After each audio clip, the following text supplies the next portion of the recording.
শরীরের অন্য কোথাও কোনো ক্ষত দেখা যাচ্ছে না, বেশ কিছু ক্ষত দেখা যাচ্ছে যেখানে চুলের আর্ধিক্য আছে, যেমন মাথা, এই বগল, ছেলেদের এই বুক, পিউবিস হেয়ার, এখানে গোটা গোটা দানা দানা কিছু র্যাশ দেখা যায়। চিকিৎসা বিজ্ঞানের ভাষায় এটাকে আমরা সেবোরিক ফলিকুলাইটিস বলে থাকি।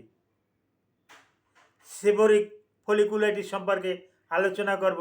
দর্শক শ্রোতা, আপনারা ভিডিওটি না টেনে পুরো ভিডিওটা দেখলে সেবোরিক ফলিকুলাইটিস সম্পর্কে জানতে পারবেন।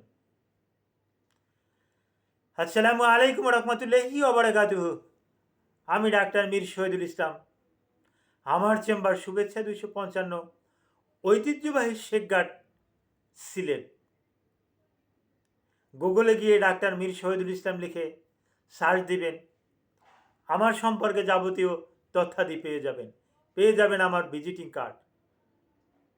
ভিজিটিং কার্ড পেয়ে গেছেন তো ওখানে পেয়ে যাবেন একটা কিউআর কোড, পেয়ে যাবেন একটা মোবাইল নাম্বার, পেয়ে যাবেন হোয়াটসঅ্যাপ নাম্বার, পেয়ে যাবেন ইমো নাম্বার, পেয়ে যাবেন এমনকি আমার লোকেশন দেওয়া আছে, লোকেশনটাও পেয়ে যাবেন। জি দর্শক শ্রোতা, আলোচনা করব সেবোরিক ফলিকুলাইটিস। এটা কেন হয়? একটা জীবাণু দিয়েও হইতে পারে, সেটা হতে পারে ফাঙ্গাস। দুইটা জীবাণু দিয়েও হতে পারে, সেটা হতে পারে ফাঙ্গাস প্লাস ব্যাকটেরিয়া। ব্যাকটেরিয়া কোন ব্যাকটেরিয়া? ব্যাকটেরিয়ার নাম স্টেফাইলোকক্কাস।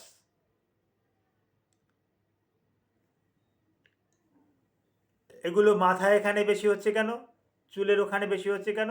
আমরা ওই জায়গাগুলোর ঠিক মতন যত্ন নেই না। যত্ন না নেওয়ার পরিপ্রেক্ষিতে ওই সমস্ত জায়গাতে বেশি হয় এবং চুলে, বগলের নিচে, কুস্কিতে, এখানে কিন্তু যে পিউবিস হেয়ার আছে, এই পিউবিস হেয়ারে ঘাম থাকে, যার পরিপ্রেক্ষিতে এখানে বেশি, এবং এখানে আমরা আন্ডারগার্মেন্টস পরে থাকি, যার পরিপ্রেক্ষিতে বেশি। আমরা অনেকে গেঞ্জি পরি, টাইট গেঞ্জি পরি, সুতির গেঞ্জি নাও পরতে পারি, পলিস্টার বা এই জাতীয় গাউন এরকমের কিছু পরতে পারি। এটাও কিন্তু একটা কারণ, কিন্তু এখান থেকেও কিন্তু এই বুকে এবং পিউবিস হেয়ারে কিন্তু হয়ে থাকে।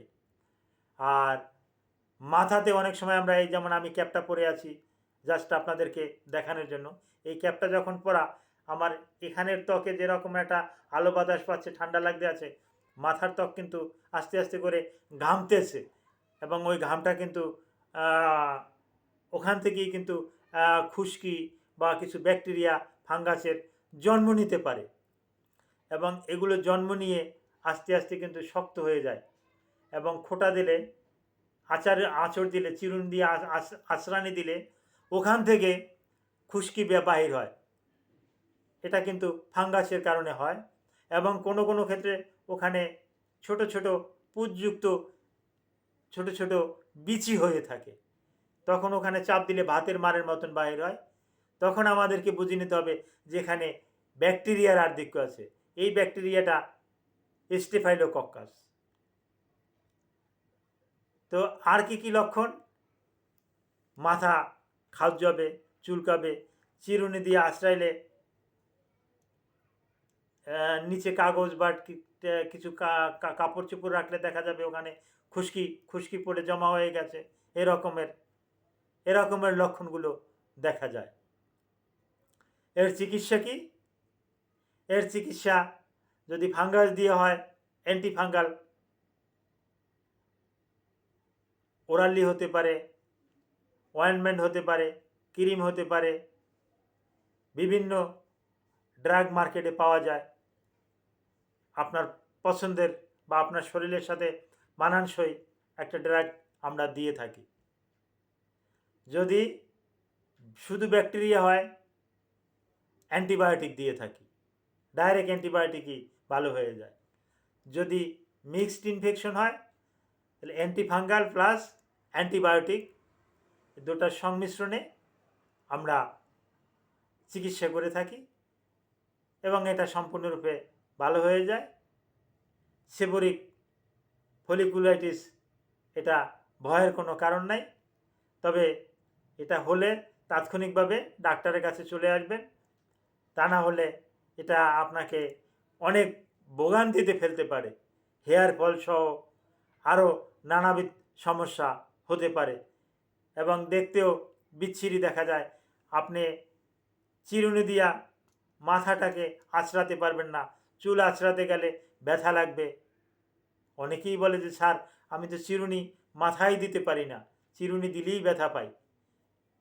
তো এরকমের সমস্যা হতে পারে। তো এরকমের সমস্যা হওয়ার আগেভাগেই আপনি যদি আমাদের কাছে চলে আসেন, আমরা দেখে শুনে আপনাকে একটা ভালো পরামর্শ দিতে পারি। তো সেবরিক ফলিকুলাইটিস সম্পর্কে আরও যাদের বিস্তারিত জানতে ইচ্ছে করে ভিডিওর কমেন্ট বক্সে কমেন্ট করবেন। Thank you all.